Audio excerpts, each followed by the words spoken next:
Okay, so I'm coming back with another one, and I wanted to start this one by saying that a lot of times I think sometimes what we don't really appreciate how awesome our imagination is, and also how real our imagination is, because some people so as you're taking in an environment, I've said in other videos that what we're calling our conscious mind might actually be on a deeper level our unconscious mind, in that it's first it's apprehending sensory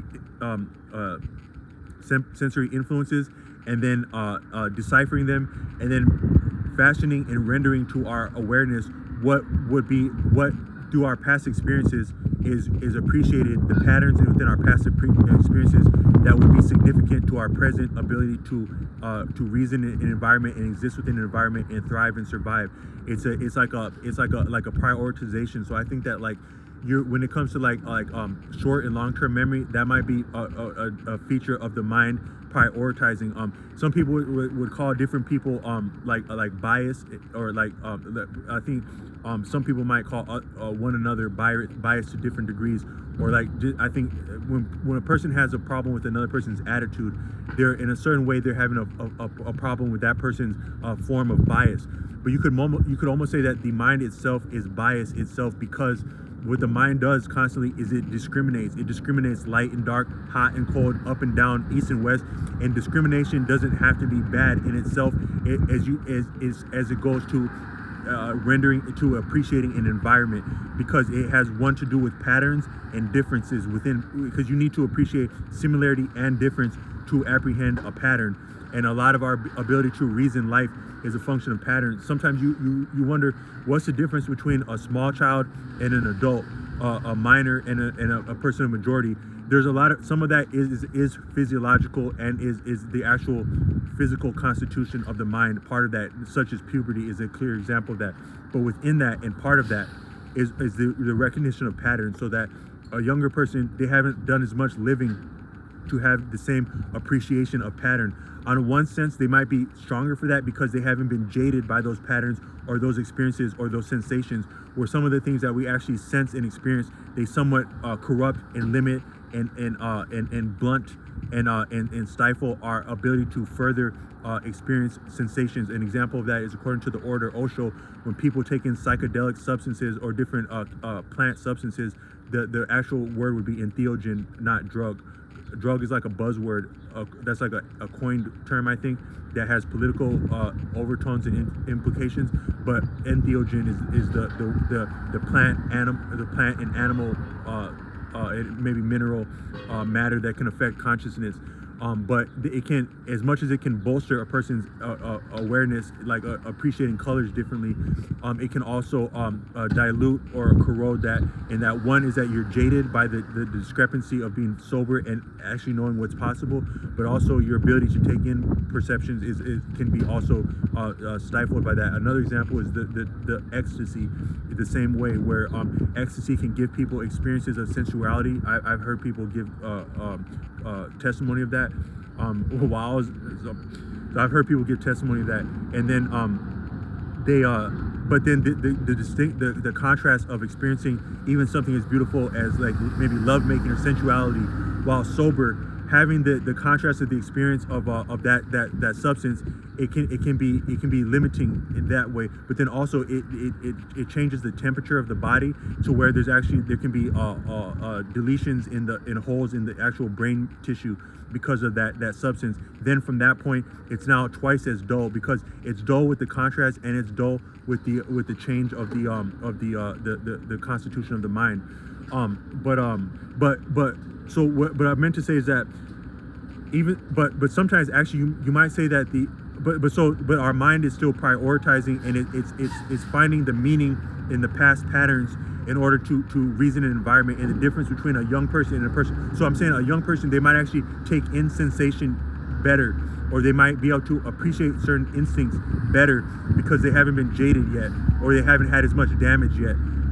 But they also don't have the same pattern recognition. So that'd be a stark contrast between people who are old and young. And that might be what people experience, like when they do like I watched something in the news today where they're giving a person a hard time about dating people that are younger, people that are still adults but dating people that are younger.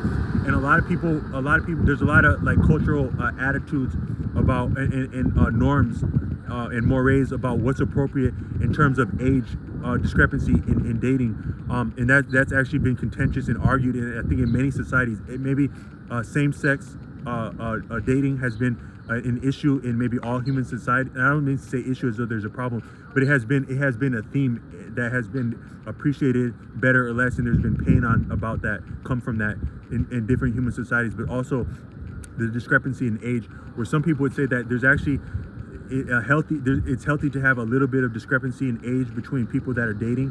Like, for example, I think they say like the ideal is like maybe like, no, we're talking about adults, is like maybe 1, 2, 3, or maybe at most like maybe 4 years older for the male than the female, because it's part of the psychology of a human being, is that it helps to look for a female to look up to a partner socially, in terms of physical stature or professionally, or to have something to admire. Admiring a partner is very significant, according to Jason Black. He has a video about admiring. So from that standpoint, a male who is just slightly older might have the experience or the development that could be appreciated and admired by a partner, but it's not limited there. But then you take a person who's maybe there's more of a discrepancy in age, but they're yet adults, and a lot of people socially would have there'd be some backlash about that. And I actually saw a video about that today. And on one hand, it's a little bit sad, because if that person's older and they can still enjoy dating and they can enjoy the experience of dating, who is anyone to say who they can and can't date as they are adults?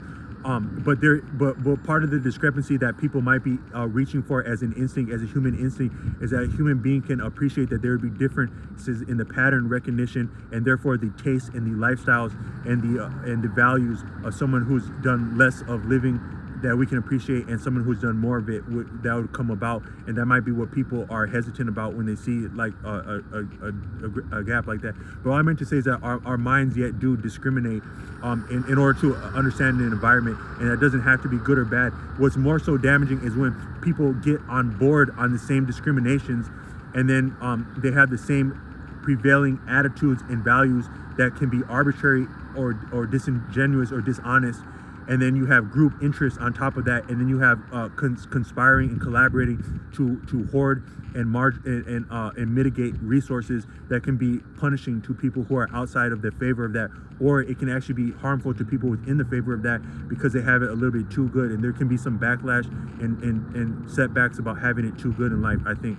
But our minds yet do discriminate, and that's part of understanding an environment. And so, but also part of that is that we imagine also. So I see something that there's a gate in front of me, and there's a building about 20 yards back. Now I actually can't confirm that one is any closer or further than the other, but because of slight cues that I have in terms of shadow and maybe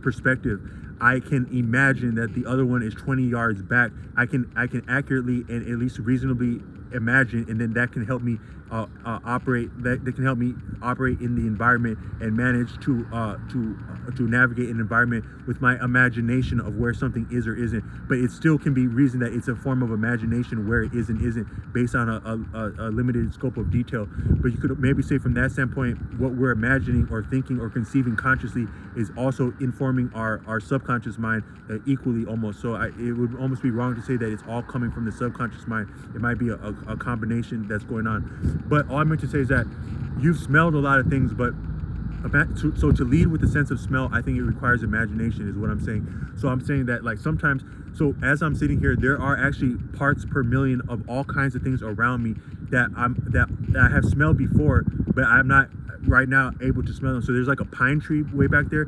I have smelled a pine tree before. If I were to imagine what a pine tree smells like as I look at that, or I imagine what that dirt smells like as I'm looking at it, I don't actually have a true sense of smelling that, but by imagining it, I can actually catch a whiff of it, and whether it's a real whiff or imagination is arbitrary.